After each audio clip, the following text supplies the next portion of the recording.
Hello, everyone. So far, you are comfortable with the notions of algorithms, the fundamentals of problem solving using algorithms. You have also seen different problem types in terms of sorting, searching, combinatorial problems, and other type of problems, along with what is called as analysis of algorithmic efficiency, wherein you are aware how the analysis framework and orders of the growth takes place, and you are also exposed to three types of time complexities, what we call it as worst, best, and average case time complexity, along with the asymptotic notations. And you are also aware of how the mathematical analysis takes place in this particular subject in terms of recursive and non-recursive algorithms. Now, we proceed with the next aspect of this particular subject, that is design and analysis of algorithms.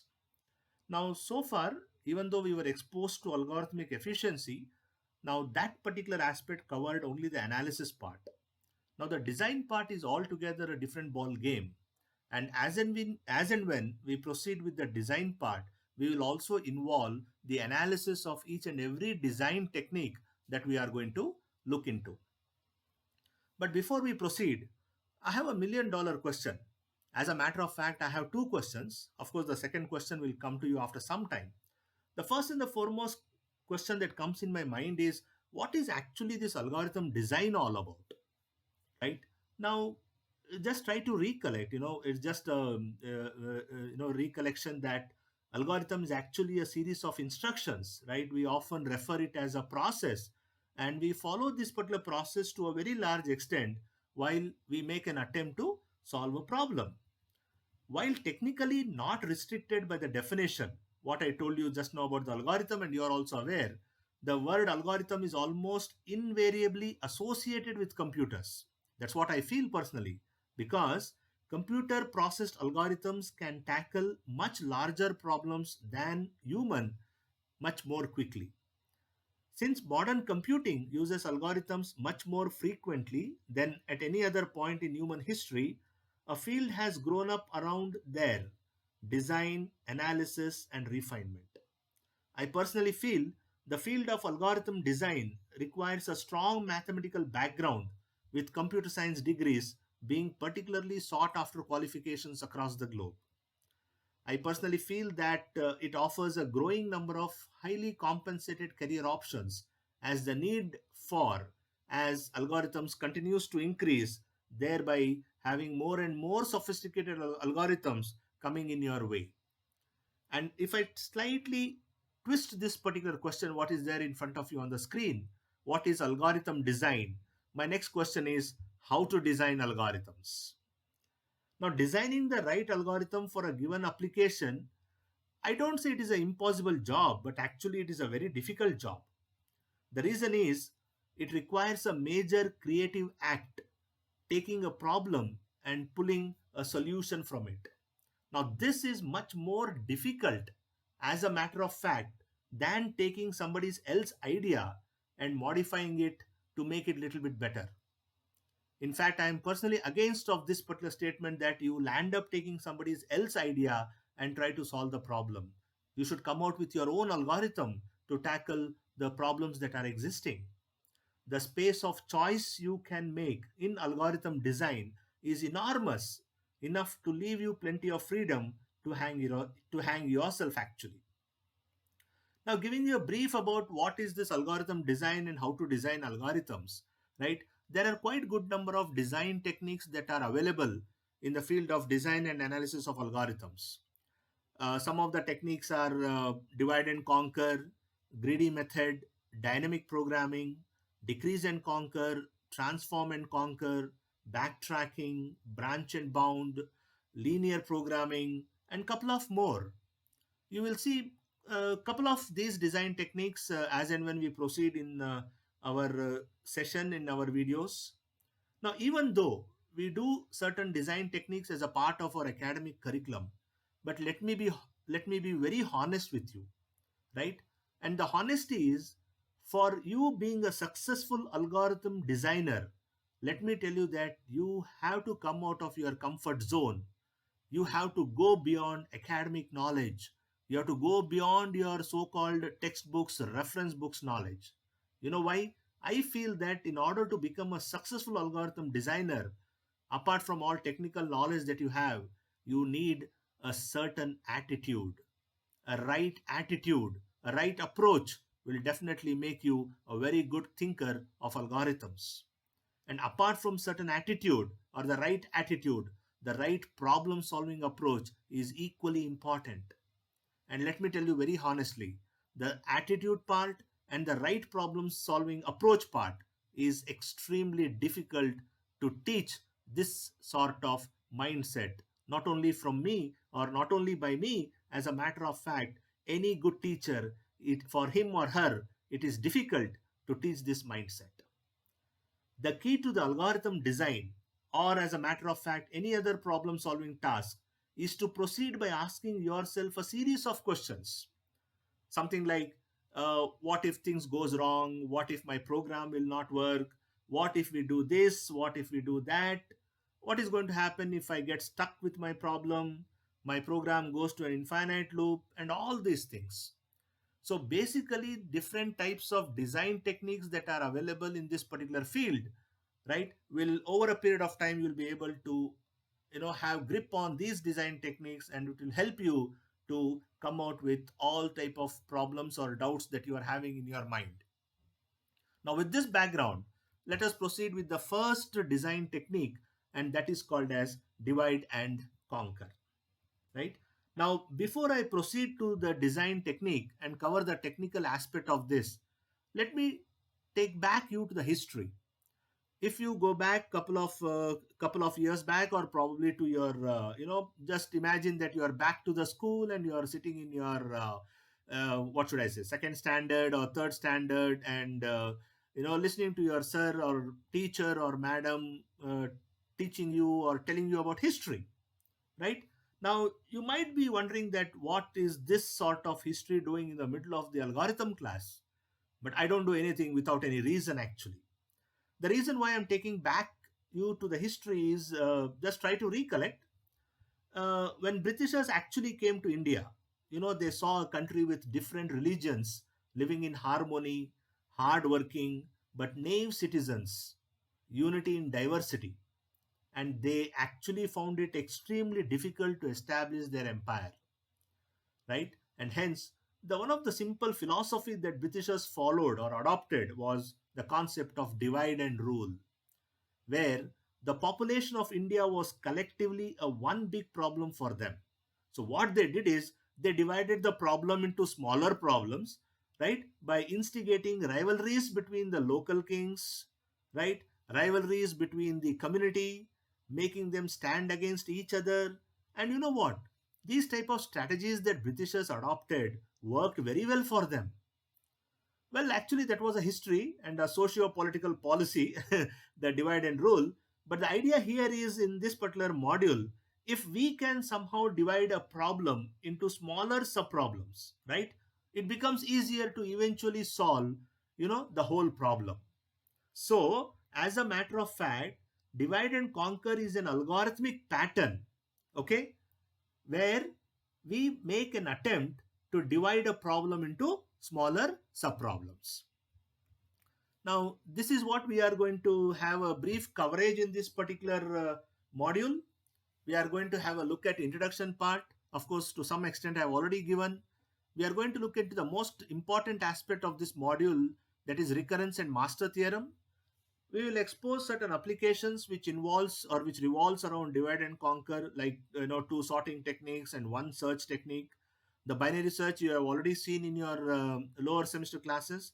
Apart from that, we are also going to look at multiplication of two large integers and important application of divide and conquer, what is called as Strasson's matrix multiplication, before we conclude this particular design technique. Now, coming to the definition part of divide and conquer, right? Now, as I told that this is an algorithmic pattern, one of the design technique. The design is to take a dispute on huge input, break the input into minor pieces, decide the problem on each of the small piece, and then merge these small pieces into a solution which ultimately gives the global solution for the problem. Now, this mechanism of solving the problem is actually called as divide and conquer strategy. Now, this particular strategy or this particular methodology, the general plan used is threefold. The first one is divide, the second one is conquer, and the third one is combine. Now, let us look into what these three means actually. Divide, right? I mean, I don't need to explain you much about divide.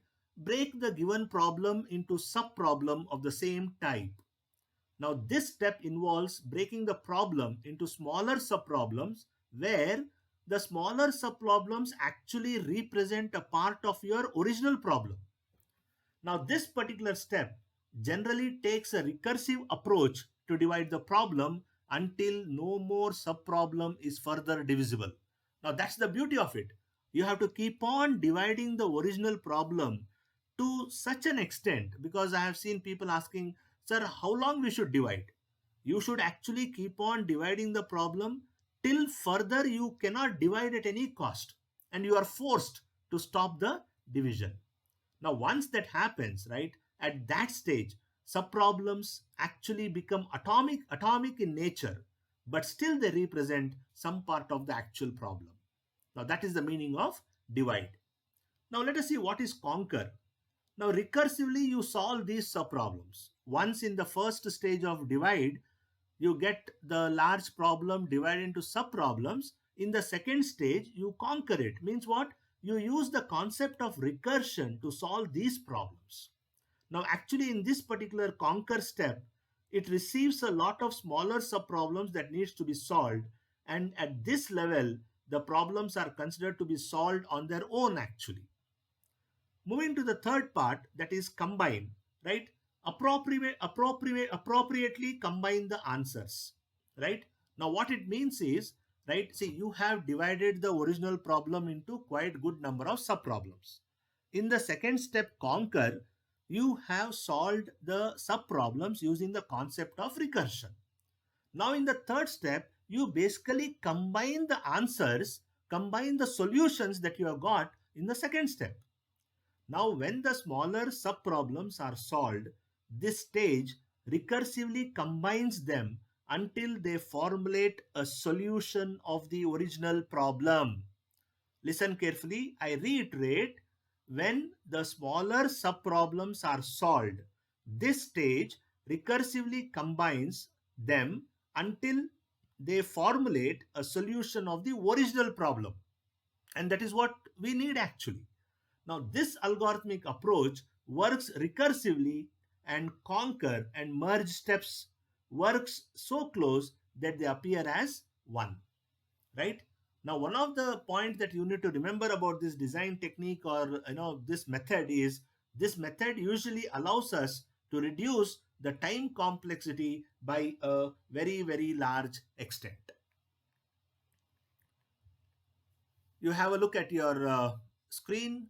I have a simple diagrammatic representation of this divide and conquer strategy where I have a problem of size n, and this particular problem is actually divided into two halves. That is called as problem of size n by 2 on the left hand side, and I also have a problem of size n by 2 on the right hand side, right? Now, of course, again, this boils down to problem of size n by 4, then n by 8, and so on.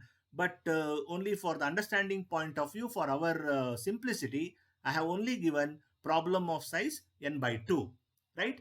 Now, once you have the original problem divided into two halves, right, you solve one half, right, by the appropriate algorithmic approach, and then you get the solution to subproblem 1. Similarly, you also get a solution to subproblem 2. So the original problem is divided into two subproblems, and in the next step, I get solution to both the subproblems, right? Now, this is what you call it as divide and conquer here, right? Now, problem of size n by 2, right, it is called as divide. And then solution to subproblem 1, solution to subproblem 2 is actually called as conquer, right? So that is what is called as divide and conquer. And then once you have solution to subproblem 1 and solution to subproblem 2, you merge them. That is what we call it as combine, right? And once we combine, we actually land up getting the solution to the original problem. Let us now look into the terminology called as recurrence. As many algorithms are recursive in nature, it is natural to analyze algorithms based on recurrence relations, right? Now, this recurrence relation is a mathematical model that captures the underlying time complexity of any algorithm, right? As it is put in front of you on the screen, the computational complexity of divide and conquer algorithm can be estimated by using a mathematical formula known as recurrence relation. If I put it in terms of simple terms, an equation that describes a function, right? I repeat, an equation that describes a function in terms of its value on smaller inputs is known as recurrences, right? So the word recurrence goes in parallel, right? In parallel with divide and conquer strategy or divide and conquer uh, design technique. Now, say for example, we want to analyze the running time of divide and conquer algorithm, right? In which case, let us assume that we have a size of input n. And suppose if input instance is split into further instances of size n1 to na, right? For some constant which is a greater or equal to 1, we get the following recurrence for a running time t of n. And that particular recurrence is given with this particular formula where t of n is equal to t of n1 plus t of n2 up to t of n0 plus f of n. Now you might be wondering, what is this f of n all about? This f of n is nothing but the time required for further computations like setting up the recursion and other stuffs. Now, when we have this recurrence for a running time, which is denoted by t of n, then in general, a typical recurrence is written as t of n is equal to a multiplied by t of n by b plus f of n. I repeat, t of n is equal to a multiplied by t of n by b plus f of n. Now, to fully specify the recurrence, we need to also say what happens for small instances that can no longer be further divided. Correct? Now, see, that's what we have discussed earlier, that the original problem should be solved into subproblems till that particular state wherein further it is not possible for you as a program to subdivide the problem. Understand? That is why I say to fully specify the recurrence, we need to say what happens for smaller instances that can no longer be further divided. Meaning, we need to specify the function f at any cost, right? Now, as a matter of fact, we can always assume that for input instances of size below some constant, right? Maybe typically n0 is equal to 2 is considered, the algorithm actually requires theta of 1 steps. Hence, a typical function f occurring in the analysis of divide and conquer algorithms has always an asymptotic growth rate of theta of n to the power of k steps for some constant k. Okay. Now, what I conclude is the analysis of divide and conquer algorithms usually yields the recurrence of this particular nature, where t of n is equal to theta of 1 provided n is less than n0. Otherwise, for all other cases, t of n is nothing but a multiplied by t of n by b plus theta of n to the power of k, wherein n is greater or equal to n naught. So keep this particular recurrence conclusion in mind, which is extremely important, because the divide and conquer design technique or the algorithms which comes under the banner of divide and conquer always yields the recurrence of this particular form. Now, when we are talking so much about recurrence and its form and its implementation in this particular design technique, the question that comes in mind is, how do I land up solving the recurrence? Right? Now what do you mean by solving the recurrence? Solving recurrence means arriving at a closed form so that you can get the value of the function at any integer without having to calculate all the steps in the recurrence. Understand? That is what you mean by solving the recurrence.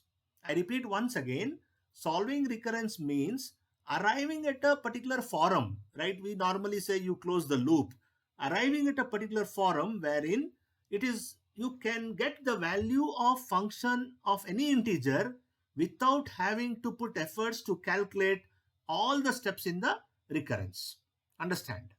Now, okay, fine, all that is fine. How do I go about solving the recurrence?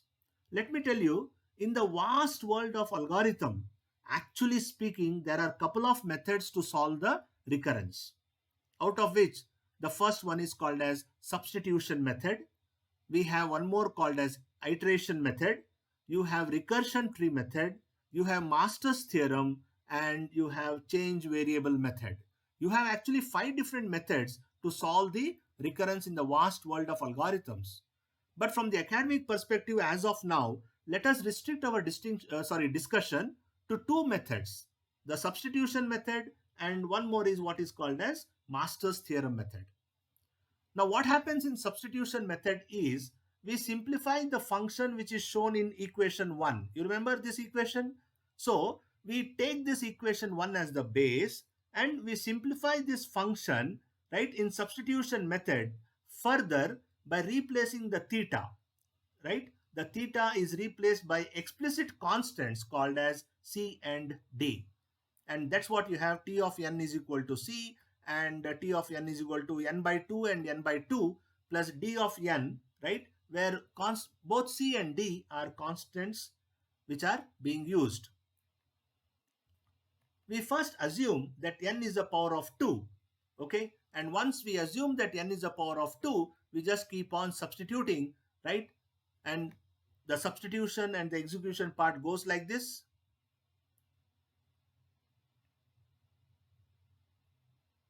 So the second line is simplified to the right hand side statement, which is denoted in red color: 4t of n by 4 plus twice d of n.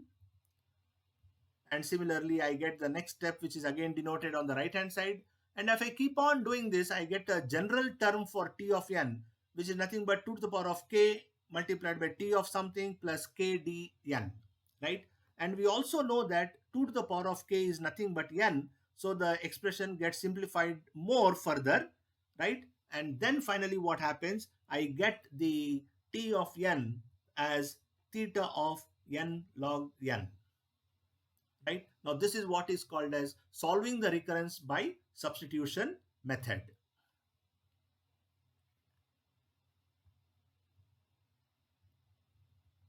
Now let us proceed with the next method of solving the recurrence, what is called as Master's theorem. Now Master's theorem, or also called as master method, is a direct way to get the solution, right? Unlike substitution method, right, in most of the applications you can use master theorem to find out the complexity of various problem statements, which comes under divide and conquer strategy. So master's method or theorem is a direct way to get the solution. Now in the analysis of algorithms, this particular theorem actually provides a solution in the asymptotic terms for recurrence relations of types that occurs in the analysis of many divide and conquer algorithms. As I told you, right, you use Master's theorem to get the recurrence equation for by and large every problem statement that makes use of divide and conquer type of algorithms. Now the master theorem is given in front of you. T of n is equal to theta of whatever it is, right? If a less than b raised to the power of d and all those things, right? Now whatever is mentioned to you in terms of theta, the analogous results holds good for big O as well as for omega, right? So you don't need to worry about those type of asymptotic notations, right? I once again reiterate that the master theorem T of n, which is there in front of you, right, which is denoted in the form of theta, correct? You have 3 approaches for that. One when a is less than b to the power of d, when a is equal to b to the power of d, and when a is greater than b to the power of d. For all this t of n, theta is used as a reference, but analogous results holds good for the other two asymptotic notation, that is big O and omega.